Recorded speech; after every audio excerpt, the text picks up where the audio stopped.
North Korea is widely believed to have missiles capable of striking long-range targets, including potentially the U.S. mainland.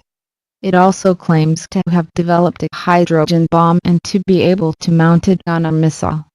Despite the thaw with South Korea and the talks with the U.S., there is no indication Pyongyang has scaled down its military power. Here's what you need to know about the North's missile and nuclear weapons program and its military forces. How many missiles that can reach the USA? Throughout 2017, North Korea tested several missiles demonstrating the rapid advances of its military technology. The Hwasong-12 was thought to be able to reach as far as 4,500 kilometers (2,800 miles), putting USA military bases on the Pacific island of Guam well within striking distance. Later, the Hwasong-14 demonstrated even greater potential, with some studies suggesting it could travel as far as 10,000 kilometers if fired on a maximum trajectory. This would have given Pyongyang its first truly intercontinental ballistic missile, capable of reaching New York. Eventually, the Hwasong-15 was tested, peaking at an estimated altitude of 4,500 kilometers to 10 times higher than the International Space Station. If fired on a more conventional, flat trajectory, the missile could have a maximum range of some 13,000 kilometers, putting all of the continental use or in range. North Korea has one of the largest standing armies in the world, with more than 1 million soldiers and estimated reserves of some 5 million. Much of its equipment is old and obsolete, but its conventional forces could still inflict massive damage on South Korea in the event of war. North Korea also has around 200,000 Special Forces troops which could be expected to infiltrate their South in the event of any conflict.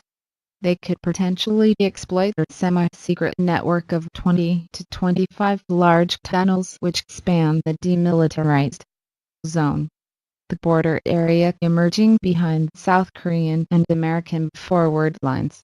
Since assuming power in 2011, North Korean leader Kim Jong-un has exponentially increased testing of nuclear weapons and the missiles needed to deliver them against the United States and its allies.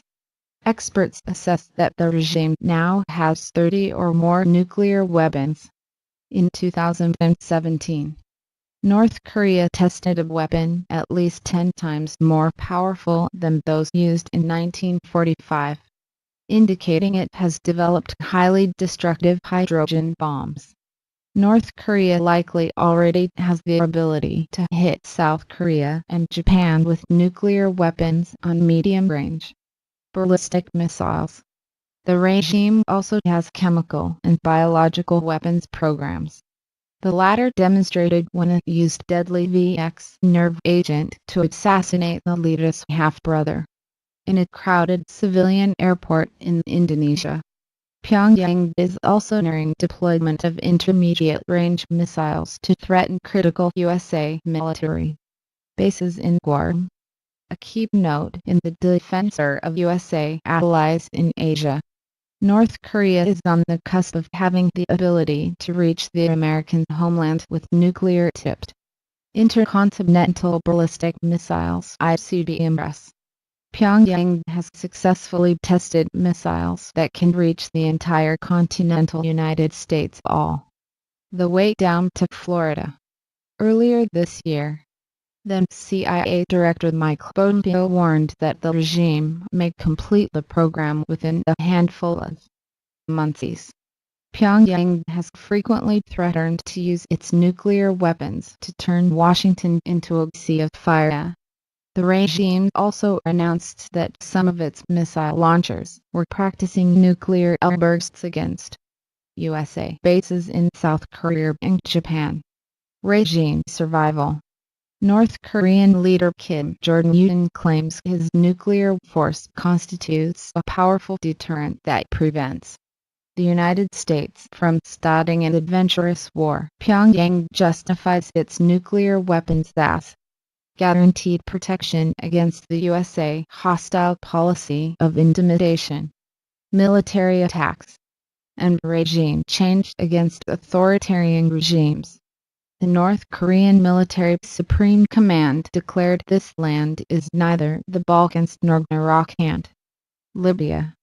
Pyongyang's military threats, including the colorful torn to turn Washington and Seoul into a sea of fire, are usually issued in a conditional context, depicting them as a response to any USA attack.